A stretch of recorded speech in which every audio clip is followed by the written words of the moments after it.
Good afternoon, everyone. My name is Lamerol Gatewood. I am the curator for the abstract Assemblages, and we are at the Wilmer Jennings Gallery, Khalilah House on the Lower East Side. I'd like to thank all the staff members, Jennings, etc. And I want to thank my guests this afternoon, Kristen Hayes-Campbell from Washington, D.C. Her work is behind us. And I have a few questions I want to ask. Not difficult, but I've been thinking about them for a while. And my first question is, where and what city were you born? I was born in Washington, D.C. My family, we're fifth generation Washingtonians. Okay. Grandmother was raised in Georgetown, and majority of the family lives still in the Washington area. Oh, okay. Yeah. So, as a young person, what was your childhood like? I know as a child, I was like drawing everywhere all over the house. What was your childhood like? And when did you think about becoming an artist? At what age? Well, my childhood was really centered around a lot of creative activity. My mother exposed us to a lot of writers growing up, everyone from Zora Neale Hurston to Bell Hooks, Jacob Lawrence, prints on the walls. Everyone in the family could do some type of art, whether it was drawing or watercolor painting. So I was always exposed to people that work with their hands. My grandfather was a carpenter. My paternal uncle was a painter also. So a lot of creative influences, and also being surrounded by a lot of nature, which I think really influenced, my work. But I was also given a chance to sit down and just work with my hands on a regular basis as a child. So did your parents take you to any of the museums in Washington, D.C. as a young person? Yeah, I would definitely say so. In Washington, D.C., all of the Smithsonians are completely open to the public and free, so we would, visit programming centered around children. My mom would take us to art exhibitions, my grandmother would. So we weren't foreign to the ability for people to create art and what art actually looked like and felt like. How was Hampton as an art school? I have a few friends who actually went to Hampton. So how was that as an art school for you? For me, and let's see, we're talking about 92 to 96, a very rich experience in terms of the instructors. The program itself was a little underfunded, I have to say, but we were surrounded by such a rich archive of art. I mean, Hampton's museum, as I'm sure you know, has a really beautiful collection, including Henry O. Tanner's work. And I had the pleasure of being taught by James Phillips from the Afro-Cobra group. He was my first painting teacher, and he was one of the first people to really encourage me to pursue painting. So that was kind of my introduction to the foundations of art making. During that experience, and you're in undergrad working on your BFA, what pursued you to go to Pratt later on? How did you manage to get into Pratt?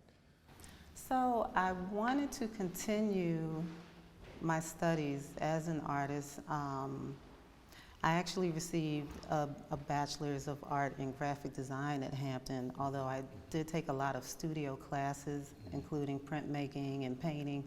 But I felt like because my focus was graphic design, I really, unbeknownst to my mother, I really kind of wanted to go to Pratt to pursue fine art, but I went under the guise of communication design, and the first year I spent taking more communication design classes, more graphic design, but I was able to slip one studio class into my schedule. And after being encouraged by a teacher, and she felt like the work was strong enough to go ahead and present a portfolio to the Fine Arts Department, I did. And so I stayed an additional 2 years and pursued painting. So, Is there, or are there any particular artists while you were in grad school who influenced your trajectory? I would say the first artist of African descent that I was introduced to was Lorna Simpson, whose work I adore. As far as influence directly with my work, I looked at Mary Lovelace O'Neill. Joan Mitchell really hit me in terms of being this phenomenal abstract expressionist, as well as Mary O'Neill. Lovelace O'Neill, excuse me. And who else? Elizabeth Murray, Norman Lewis. All of the abstract expressionists just resonated with me as a person and in terms of the work. So I was really interested in seeing, how they progress, how they produce their work. And so you're absorbing all this information from all these different female and male abstract artists, and you're trying to figure it out. Trying to figure it out, trying to see if I'm really even an abstract artist or more of a figurative artist. But the time, I was actually really influenced by one of my grad program teachers, Linda Francis, phenomenal abstract artist as well. And she reminded me to keep the work personal, be influenced by other artists and how they work, but remember to keep it personal and forget about everybody else. So. Well, I'm really impressed with the amount of energy that I see in your work here at the gallery, and I've had nothing but positive responses from your paintings. Thank you. I've always considered myself a painter.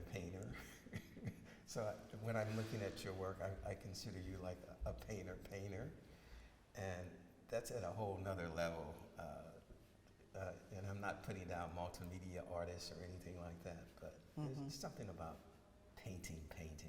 I understand. As another painter, we're having this conversation, so that's what's really exciting about your work. Can you talk a little bit about what's going on with the current works here in the gallery? Elaborate. How did this evolve into what we're seeing today? So the work involved with this current show stem from references, photographic references that I obtained from my walks and experiences with different parks in my area. I started a series over 10 years ago called Spirit Tree Series, and which was really began during a residency in Panama, where I was observing the gestures of various trees and their inclusion of these circular algae on the limbs. And I started to really focus on the symbolism behind and the connection of circles to life and the origins of life, and which has kind of always been a focus in my work. Energy stemming from nature and our connection to it. And so with the work, I used the photographs and their gestures and tried to mimic them in a certain way, using paint rollers on the raw canvas and having this push and pull experience between the rollers and the canvas to create these very free and alive marks. Because I'm trying to create these somewhat sacred visual pathways where the viewer can experience what I am experiencing as I'm looking at these trees and as I'm trying to tap into this idea of spirit. or this idea of energy. And so the works are reflective of that personal experience that I'm having.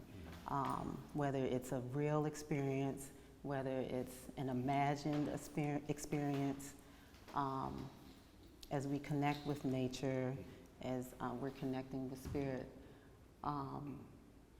And so from one piece, moving from the canvas to the wood, I've always enjoyed drawing and painting directly on wood, and I thought at this point in my work, it would be a good opportunity to play around and explore collaging the raw canvas on the wood and cutting out the wood to create these forms and these slight reliefs, and playing around a little more with texture. It's a beautiful painting, collage, and when I first was introduced to your work, I was totally fascinated by your color palette, because I love color, and I'm drawn to color. I'm drawn to, if you have glitter or sprinkles or sparkles or, and I'm looking at the depth of your paintings. I'm looking at the underpainting and what you're saying visually and how this is incorporated to what's on top. I mean, these are technical things that we're talking about, but that's what I'm looking at, the depth of the paintings. It's not just surface, but there are like multi-layers of paint on top of paint on top of paint. So what's inspiring, again,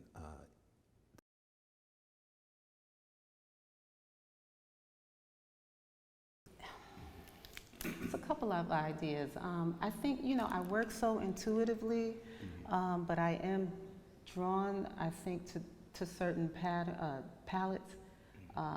The purples, going back to the symbolism and its connection to spirituality.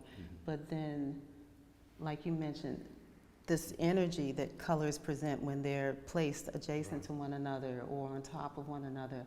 I'm playing around with the combinations to create a sense of depth. But in particular, the blues representing elevation, ascension. I have experience with Queen Afua and being a sacred woman, and so these are ideas I'm tapping into color symbolism as it relates to African spiritual traditions, So the symbolism is tying into the color palette, the use of depth, and personal experiences as I witness the colors in nature. I'm tying in that as well, particularly with the black, noticing shadows in the photographs that I'm using as references. I started to tie in, a little more use of black as an underpainting. Well, the paintings for me really look free, and they look challenging, and I understand this whole concept of how do you paint something that you don't know, and how do you bring that out spiritually, and so that's what I'm seeing in your work. And I think that's why I was having the conversation. I think that's why I chose abstract expressionism, because for me, as a style of painting, it does allow that freedom. I have my own intentions with the work, but then the interpretations are always met with fluidity when it comes to the viewer taking in the work. And I'm open to that. I think that's very valuable. With your background in education, what advice would you give younger artists on how to navigate the art world? I would say, number one, obtain some type of training. Even if you have the natural talent to create at a higher level than the average person, whether it's through school, whether it's through a mentor, whether it's through your own personal practice, I think it does not only help to have some type of training, but to have other more experienced artists looking at the work and giving you critique. and then continuing to do the work. Yes.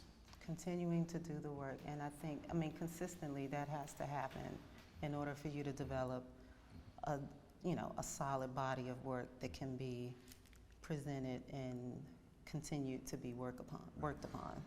I want to thank you for making this exhibition. I'm just so Thank elated. you. My honor. It's just been a pleasure just having these conversations over the last year. We've been talking, and it's all about you and all the other artists in the exhibition. Thank you so much. Well, thank you, Lamerol. I appreciate it so much. Thank you. Appreciate it.